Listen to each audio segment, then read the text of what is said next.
बोलो अहोई माता की जय हो। एक साहूकार था जिसके 7 बेटे 7 बहू थी और एक बेटी थी। सब मिलकर मिट्टी लेने गए। मिट्टी खोदते समय ननद के हाथ से स्याऊ का बच्चा मर गया। स्याऊ माता बोली, मैं तो तेरी कोख बांधूंगी। तो ननद ने अपनी सारी भाभियों से कहा कि तुम अपनी कोख बंधवा लो। लेकिन ननद के बदले में अपनी कोख बंधवाने के लिए 6 भाभियों ने मना कर दिया। पर उसकी छोटी भाभी ने सोचा कि नहीं बंधवाएंगे तो सासू जी नाराज हो जाएंगी। तो छोटी भाभी ने अपनी कोख बंधवा ली। अब उसके जो भी बच्चा होता अहोई 7 के लिए मर जाता। एक दिन उसने पंडिताइन बुलाकर पूछा कि क्या बात है, मेरे बच्चे अहोई 7 के दिन मर जाते हैं। तब पंडिताइन बोली कि सुरभि गाय की सेवा किया कर। सुरभि गाय स्याऊ माता की सहेली है, वह तेरी कोख छोड़ देगी, तब तेरे बच्चे जीवित रहेंगे। अब वह बहुत सुबह उठकर सुरभि गाय का सारा काम कर जाती। गौ माता ने सोचा, आजकल कौन मेरी इतनी सेवा करता है, मेरी बहुएं क्या करेंगी, वे तो लड़ाई करती हैं। आज देखा जाए कि कौन सारा काम करता है। गौ माता ने सुबह उठकर देखा कि एक साहूकार के बेटे की बहू है जो सारा काम कर जाती है। गौ माता बोली, तुझे किस चीज की इच्छा है जो तू मेरा इतना काम करती है, मांग, क्या चीज मांगती है। तब साहूकार की बहू बोली, मुझे वचन दो। गौ माता ने उसे वचन दिया। तब साहूकार की बहू बोली कि स्याऊ माता तुम्हारी सहेली है और स्याऊ माता के पास मेरी कोख बंधी हुई है, उनसे मेरी कोख छुड़वा दो। फिर गौ माता उसे 7 समुंदर पार अपनी सहेली के पास ले जाने लगी। तो रास्ते में धूप थी, इसलिए वह एक पेड़ के नीचे बैठ गई। थोड़ी देर में सांप आया। पेड़ पर गरुड़ पंछी का बच्चा था जिसे वह डसने लगा। तो साहूकार की बहू ने सांप को मारकर डाल के नीचे फेंक दिया और बच्चे को बचा लिया। गरुड़ पंखनी आई आकर साहूकार के बेटे की बहू को चोंच मारने लगी। तो साहूकार ने बोली कि मैंने तेरा बच्चा नहीं मारा, सांप तेरे बच्चे को मार रहा था, मैंने तो तेरे बच्चे को छिपाया है। तब गरुड़ पंखनी बोली, मांग, क्या मांगती है। वह बोली कि 7 समुंदर पार स्याऊ माता रहती है, हमें तो तुम उनके पास पहुंचा दो। गरुड़ पंखनी ने अपनी पीठ पर बिठाकर उन दोनों को स्याऊ माता के पास पहुंचा दिया। स्याऊ माता बोली, आ बहन, बहुत दिनों बाद आई हो। स्याऊ माता बोली, मेरे सिर में बहुत जूं हो गई है।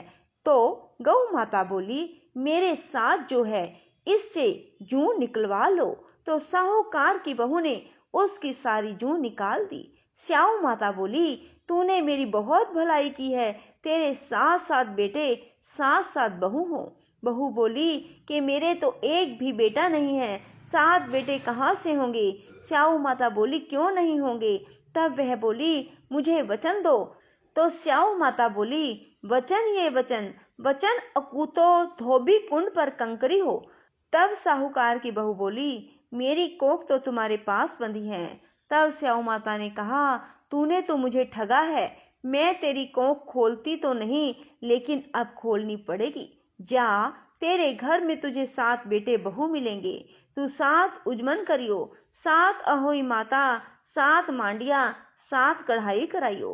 वह घर गई, देखा कि वहां 7 बेटे बहू बैठे हैं, बहुत धन हो रहा है। उसने 7 अहोई मंडल, कोई दीवार पर, कोई मटके पर, कोई कहीं 7 उजमन करे, 7 कढ़ाई करी। उधर सारी दरानी जेठानी कहने लगी, जल्दी जल्दी चौका पूजा कर लो, नहीं तो सब कोई रोने लग जाएंगे। थोड़ी देर में उन्होंने अपने बेटे से कहा कि देख कर आओ, आज वह रोई क्यों नहीं। वह देख आकर बोला, चाची तो अहोई मांड रही है, खूब उजमन हो रहा है।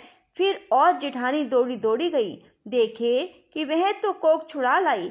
वह सब बोली कि तुमने कोख कैसे छुड़ाई। वह बोली, मैंने तो कोख बंधाई नहीं, लेकिन स्याऊ के बच्चे के मरने से कोख बंध गई। अब स्याऊ माता ने मुझ पर दया करके मेरी कोख खोल दी है। हे स्याऊ माता, जैसे साहूकार की बहू की कोख खोली, ऐसे ही हमारी भी खोलना, सबकी खोलना। कहते सुनते हुंकारा भरते को अपने सारे परिवार की कोख खोलना। बोलो अहोई माता की जय हो।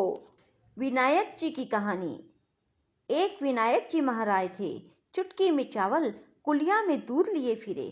कोई मेरी खीर बना दो, कोई मेरी खीर बना दो, सबसे कहते फिरे, परंतु किसी ने उनकी खीर ना बनाई।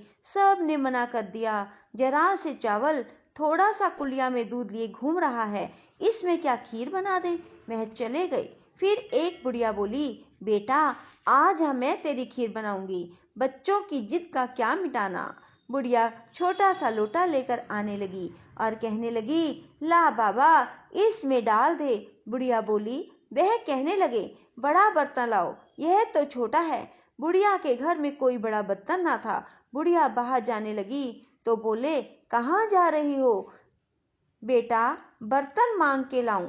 बोले, देख तेरे घर में अंदर बड़े बड़े बर्तन रखे हैं, तू चिंता मत कर। अंदर जाकर जब बुढ़िया माँ ने देखा तो दूध से भरे बड़े बड़े भिगोने और कुएं भरे पड़े हैं, चावलों से परात भरी पड़ी है। बुढ़िया माँ खुश हो गई। बुढ़िया ने चूल्हा जलाया, खीर बनाने लगी। बुढ़िया माँ ने खूब अच्छी तरह खीर बनाई और फिर कहने लगी, लड़के को बुला लाओ। बुढ़िया तो लड़के को बुलाने चली गई। पीछे से एक बुढ़िया की बहू ने किवाड़ के पीछे बैठकर खीर खा ली। चुटक विनायक जी को बुढ़िया आवाज लगाती रही। आवाज लगाते लगाते बुढ़िया पहाड़ों पर चढ़ गई। कहने लगी, आ बेटा खीर खा ले। चुटक विनायक जी बोले, बुढ़िया मैंने तो खीर खा ली है। बुढ़िया कहने लगी, बेटा कब खाई, बनकर तो अब तैयार हुई है, मैं तो बनने के साथ ही बुलाने के लिए आ गई हूँ। चुटक विनायक जी बोले, जब तेरी बहू ने किवाड़ के पीछे बैठकर खीर खाई थी तभी मैंने खा ली। बुढ़िया ने बहू से पूछा, बहू तैने खीर खाई थी। बहू ने कहा, हाँ खीर निकल रही थी, मैंने विनायक का छींटा लगाकर मीठा चखने के लिए खा ली। बुढ़िया को इस बात का बड़ा दुख हुआ। विनायक जी से बुढ़िया बोली, अब क्या करूं। वह बोले, सारे पड़ोस में खूब बांट और खा। बुढ़िया ने सारे पड़ोस में खूब खीर बांटी। सब कहने लगे, थोड़ा सा दूध व चावल वह लिए फिरता था, बुढ़िया ने उसकी कितनी खीर बांटी। अगले दिन फिर चुटक विनायक जी आए। कहने लगे, कोई मेरी खीर बना दो, कोई मेरी खीर बना दो। सब कहने लगे, मैं बनाऊं, लाओ मैं बनाऊं। चुटक विनायक जी ने कुलिया का दूध, चुटकी भर चावल दे दिए। वह बोली, ये तो थोड़े से हैं। अब वह तो हर्ष में बना रही थी, बुढ़िया ने तो प्रेम से बनाई थी। जब उन्होंने खीर बनाई वह जल गई, खराब हो गई। इसलिए अभिमान किसी को नहीं करना चाहिए। बुढ़िया का तो घर महल बन गया, खूब धन हो गया, उनके घर में कमी आ गई। जैसे विनायक बाबा ने उस बुढ़िया का भला किया, वैसा ही सबका करियो। जय चुटक विनायक जी महाराज की जय हो। बोलो गणेश महाराज की जय हो। बंधुओं, अहोई अष्टमी की कथा सुनने के बाद अवश्य सुननी चाहिए, तभी अहोई अष्टमी की कथा श्रवण का पूर्ण फल प्राप्त होता है। राधे राधे, जय श्री कृष्णा। बंधुओं, यदि आपको हमारी वीडियो पसंद आए तो इसे लाइक करने के साथ साथ शेयर अवश्य करना और कमेंट बॉक्स में राधे राधे लिखना ना भूलना, ताकि आपको कथा श्रवण का पूर्ण फल प्राप्त हो सके। धन्यवाद।